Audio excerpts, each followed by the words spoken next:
Says we're live. I don't see any numbers yet.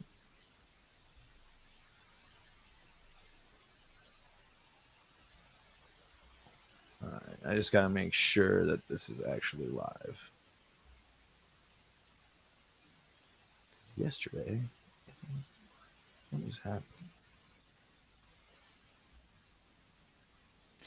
Aha. Yeah, I noticed that yesterday too. Okay. Well, people, I know this was long, so I'm going to do my cold open now. I was just making sure that we were live because yesterday we weren't. Today we are. And what else we learned today? The San Francisco Giants continue to dominate the Colorado Rockies, both as an organization and on the field. And guess what? I got to know why. You are Locked On Rockies, your daily Colorado Rockies podcast, part of the Locked On Podcast Network, your team every day.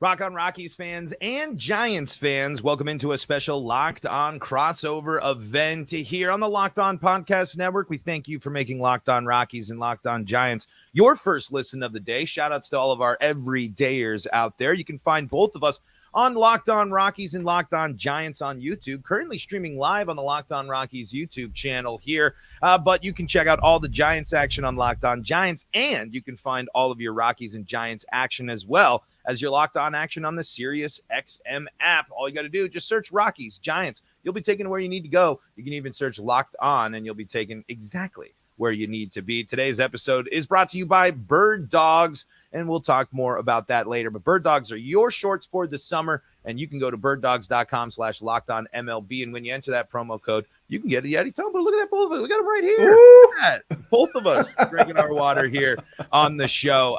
Today on the Locked On Rockies and Giants podcast, we are talking about two teams that I think on the outside perspective, people might not think, but for us here that focus on these, I think this series just shows how big the divide between these two teams is. Even though the Rockies had two chances to win this series, multiple opportunities, man, the Giants never quit. And that it isn't just on the field, they're in the playoff hunts. What is it about the Giants that makes them just constantly relevant? It drives me nuts, honestly. Why aren't the Giants ever fighting for the basement? And why are the Rockies constantly, Ben? Of course, host of Locked On Giants. I didn't really introduce Ben Kaspic here, the one of the best in the business when it comes to Giants talk. Thank you. That's why we had to bring him in. Why are the Giants just so far ahead of the Rockies, Ben? Well, I mean, I honestly think back though to like 2017 and 2018.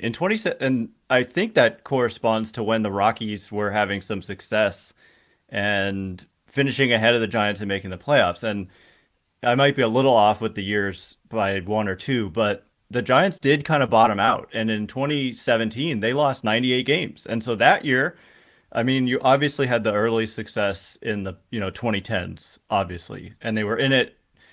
They never really had terrible seasons any of those years for a long time in the early 2010s, but they did kind of bottom out towards the back half of the decade. But what happened then was that their long-time kind of person in charge was fired, and they made a major shakeup, and they made a move to kind of pivot to be a team that is run more like the Dodgers, and we all witnessed, even while the Giants were having all their success in the early part of the decade, that the Dodgers were the team that was having the best regular season and most consistent success.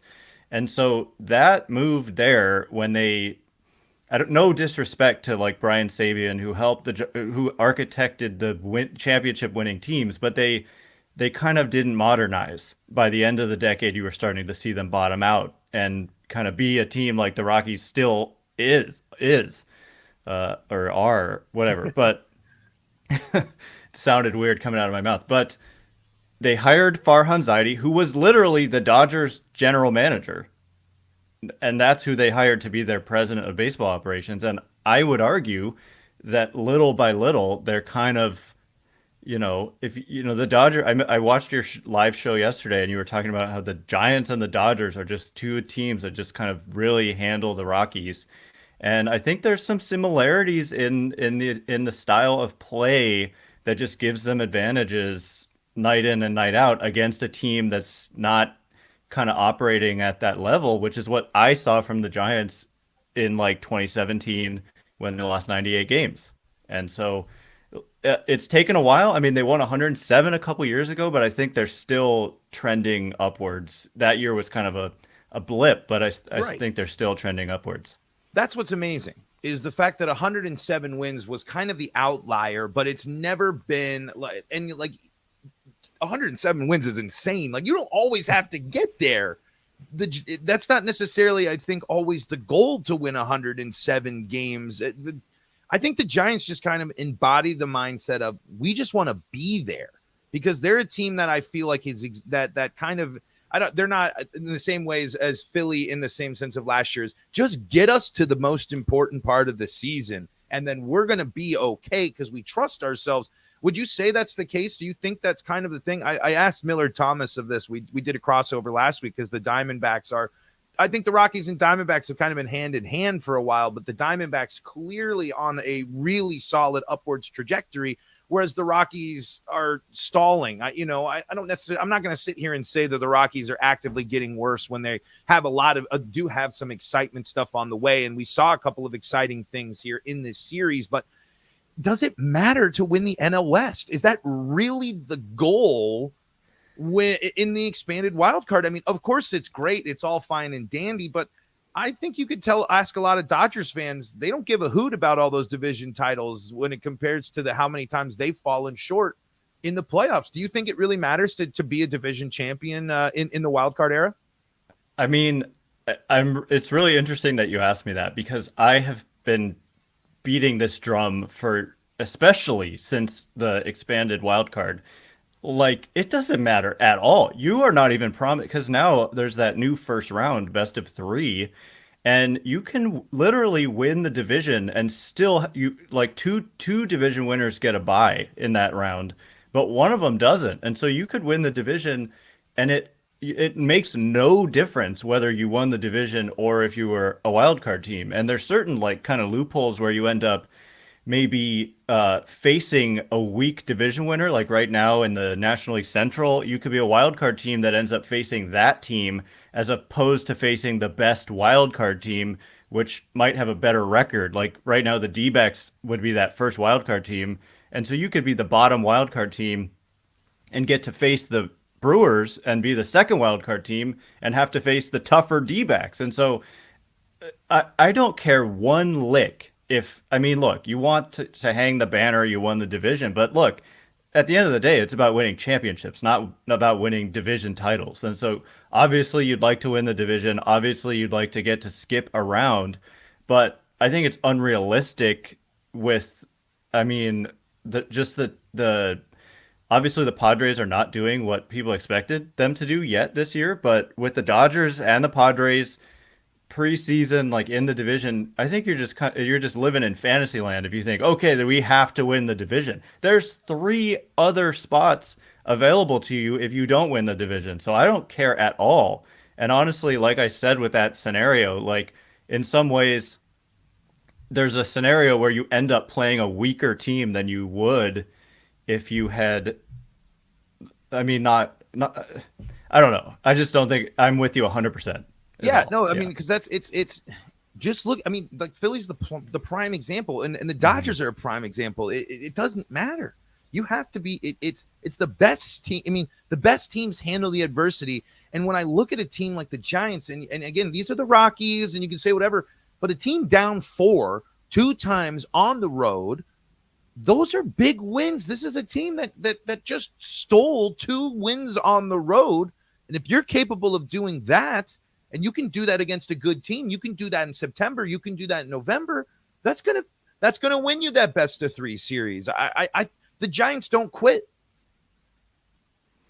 These were 2 huge wins for them, and you know it's been an uneven season. They started off slowly. They were like 7 games under 500 not that long ago, and they've kind of gotten hot They cooled off a little bit on their last homestand coming into this series in Colorado, and so it was a big series for them to try to like get hot again and to come back twice, and just the way they pitched and held the Rockies. I mean, in that ballpark, to the job the Giants bullpen did in this series, like Logan Webb gave up some runs, Alex Cobb gave up all the runs the Rockies scored in today's game were in the first inning, and that was it. No more runs, and so the bullpen has really turned it around, and yeah, and it pushes the Giants 2 games over 500. So these were big wins for the Giants. Unfortunate ones for the Rockies, but big ones for the Giants.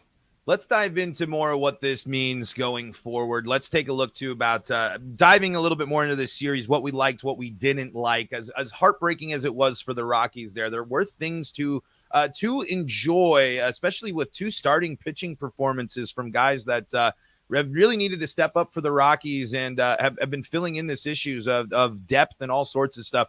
We are going to get to that coming up here in segment number 2.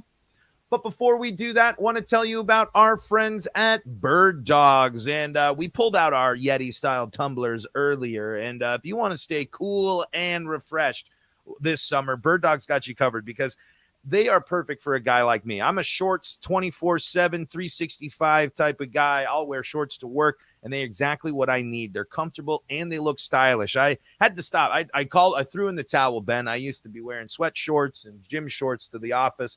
And I said, you know what? Probably got to stop doing that. Birddogs has me covered with some great comfortable. I'm a big comfort over fashion guy, and Birddogs has me covered there. They got the anti-stink sweat wicking fabric to take care of you as well. And you can see all the action and all the great options for you at birddogs.com/lockedonmlb. When you go to birddogs.com/lockedonmlb and enter the promo code lockedonmlb, you'll get these cool cups that we get, these Yeti-style tumblers that I use to drink water here on the Locked On Rockies podcast. That's birddogs.com/lockedonmlb for a free Yeti-style tumbler. You won't want to take your Birddogs off. We promise you.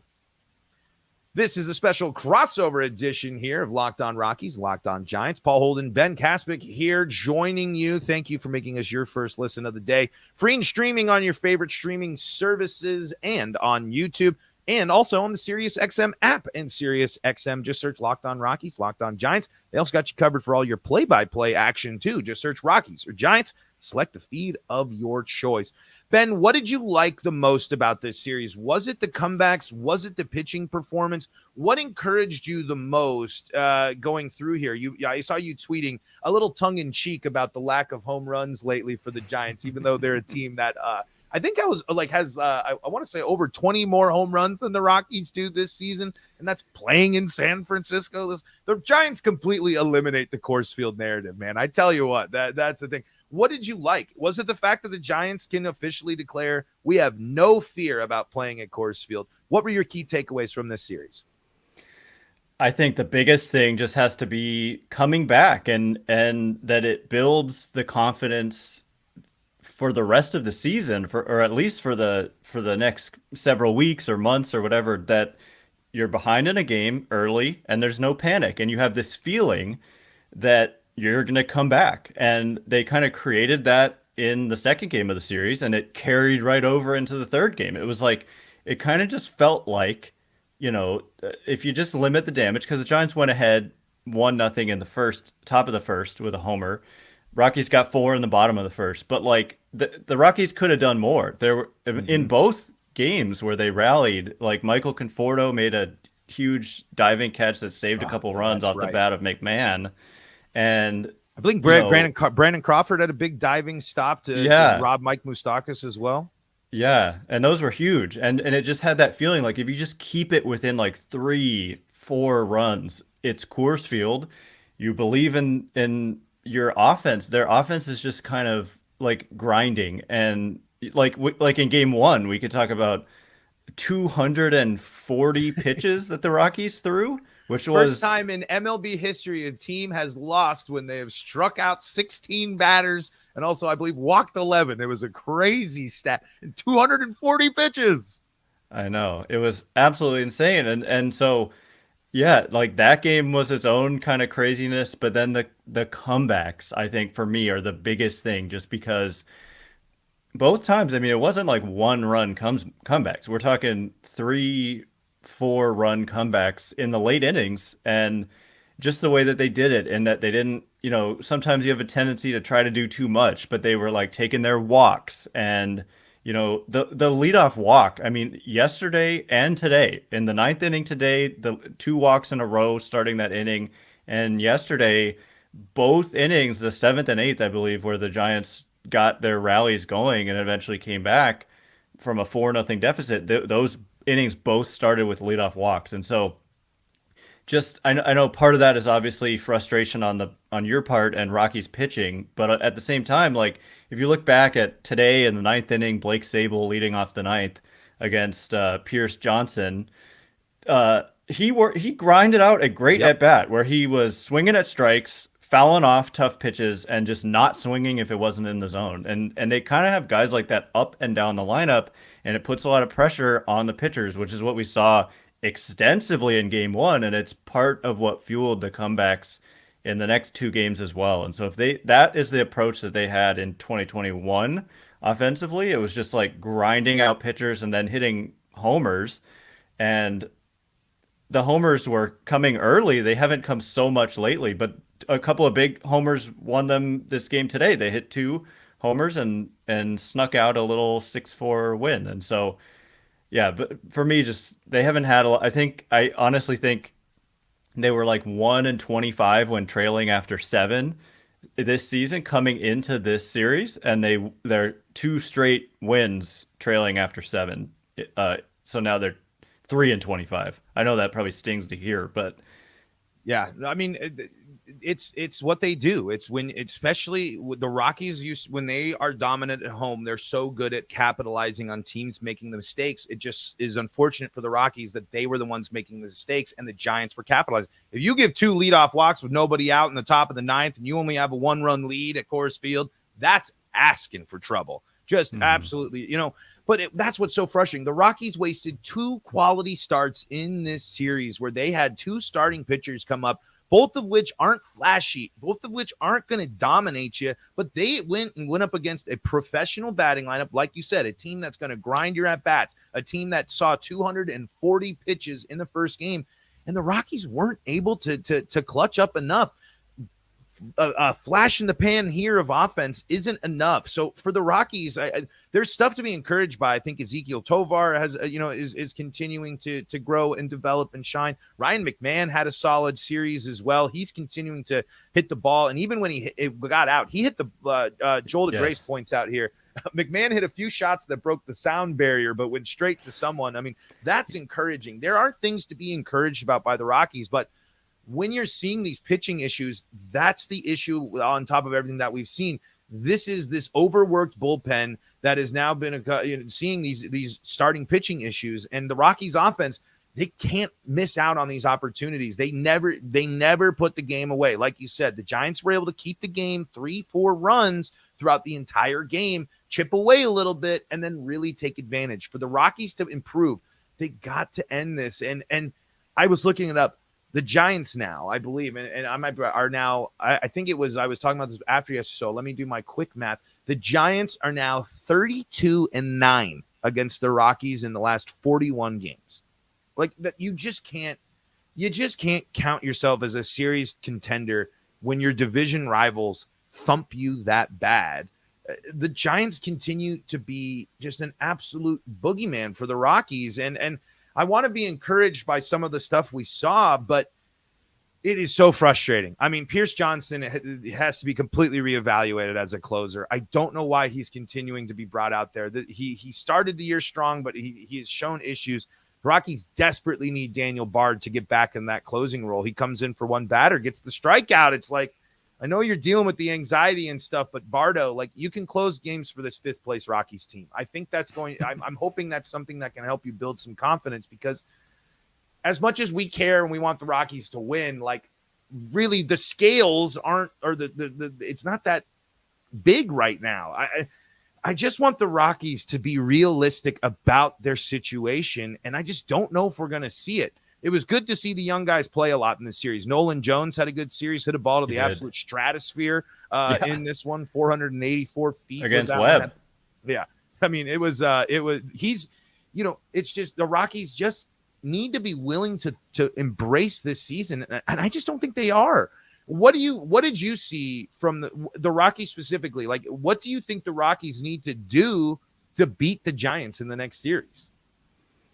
I mean, in the next series, it's going to be tough. I just think, frankly, the Rockies have an inferior roster, and it's largely on the offensive side, which I know we've talked about this before, but like, just because of the ballpark, I think a lot of times people kind of always consider the Rockies like a good offensive team, but that's obviously not going to necessarily be the case. And so, yes, you've got some, like, Jones was really impressive, and McMahon like really he could have a couple of catches like against McMahon balls that he put in play could have totally changed the series.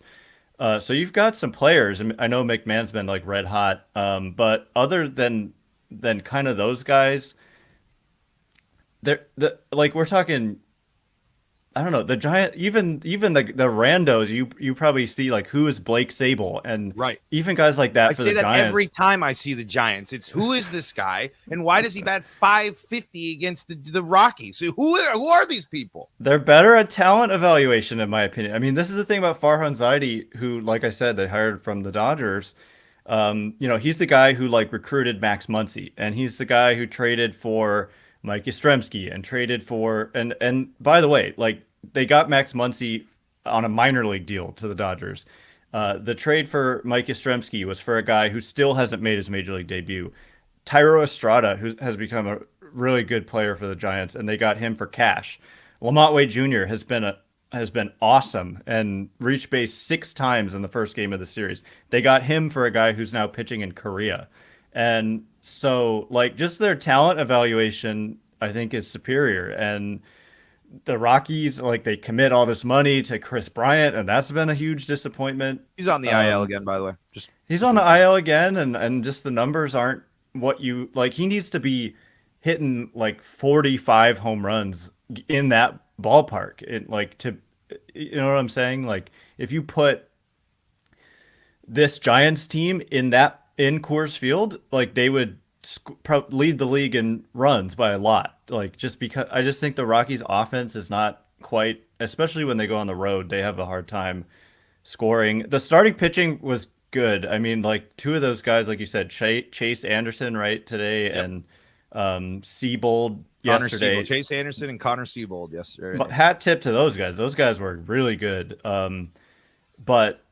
Just the offense needs to, and they were close. Like I said, a Michael Conforto diving catch away maybe from changing the whole series, and some other plays as well. But the Giants bullpen was also just like spectacular, and they've been the best bullpen in the majors over the last month. And the last 2 games, 0 runs allowed. And when you can do that in Coors Field, that's gonna work. And the Rockies bullpen obviously is what kind of gave it up in the last couple games. It's incredibly infuriating when your division rival can come in and maximize in your ballpark and do what you should be doing as an organization, but instead you don't do that. And like I said, go 32-9 over the last 3 seasons against your division rival. Let's wrap things up here on the show with, I'm curious how high you think the ceiling is for the Giants, and a couple of other Rockies Giants thoughts here, and bigger picture things here. We're going to do that coming up in segment number 3. Want to thank you for making Locked On Rockies and Locked On Giants your first listen of the day here. Want to thank Ben Kaspick for joining me here for a little post-series pod. A lot more fun for him in this one than I. Oh, man, that guy. I just hate losing games like the Rockies did in those last 2 ones, man. Those ones just sting. And so I'm curious. I think this might be a way for the Giants to kind of kick off some momentum.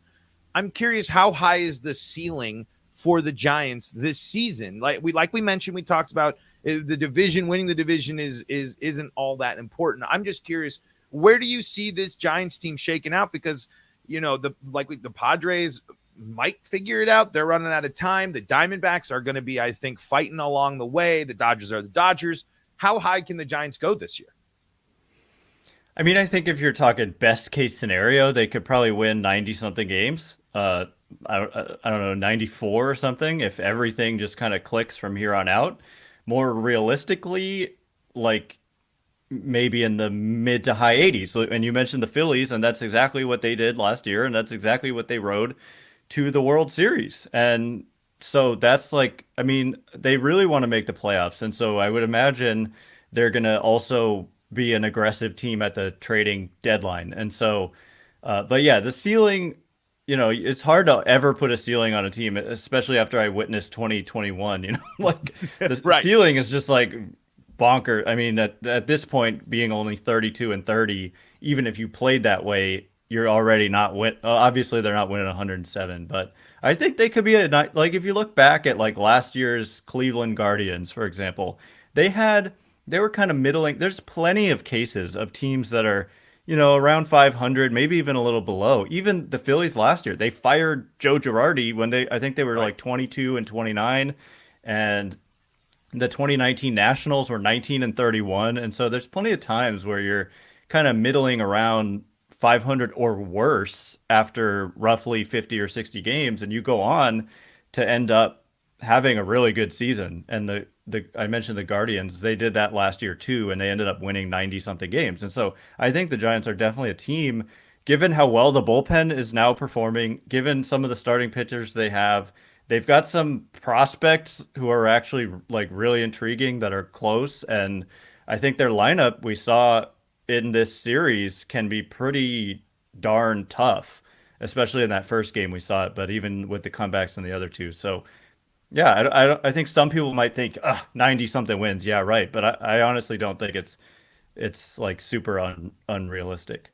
Well, especially like you said, with the way the season started for the Giants and where they've been able to work themselves back. When you're a significant amount of games under 500 and you work your way up, and then now after this series get above 500, it's exactly what I think the Giants are where they kind of quote unquote want to be here on the 8th of June. They've gotten their way out of the basement. They're getting in mid-season groove, and then the trade deadline's coming up. And so you mentioned are there certain holes maybe that you're thinking the Giants are looking to adjust? I mean, like you said, strong bullpen, arguably one of the best, if not the best closer in baseball right now. An offense that has interesting things. Another offseason where the Giants said, hey, Mitch Haniger, come on over here. Hey, Jock Peterson, come on over here. You guys can come still hit baseballs. We know you can. More great veterans that just come to San Francisco and thrive for a little bit. What do you think the Giants need to address at the deadline? It's a good question. As of right now, there's not an obvious area of weakness, which is part of why I'm kind of feeling so optimistic. And they've got some question marks, like their catcher situation. You might have noticed, like who are these guys? Like you're looking at Patrick Bailey and Blake Sable catching in this series, and I think a lot of Rockies fans, you're used to Buster Posey, and then of course maybe you're some familiarity with Joey Bart. Don't miss that guy at all. I can tell you, Buster Posey just hitting. Oh yeah, hit 500. We miss him terribly, but.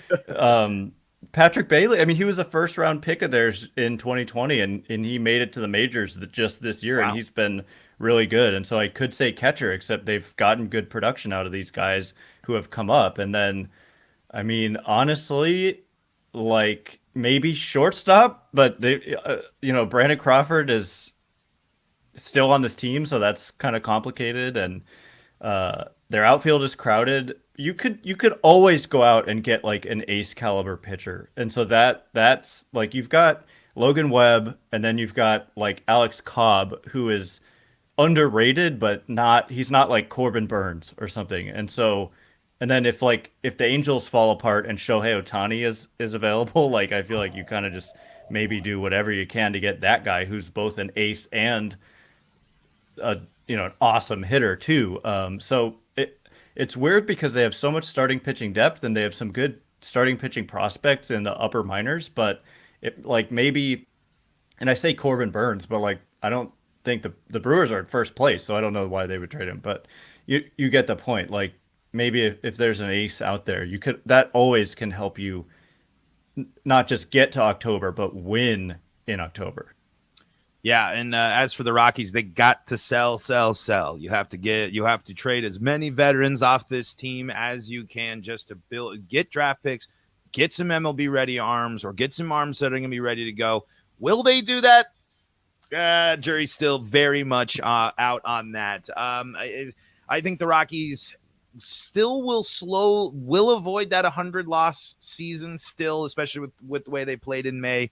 It's going to be tough, I think, though, navigating. I wish that we could feel a little bit more confident. There is stuff to be optimistic about on the Rockies side, but I wanted to ask you one last question, Ben.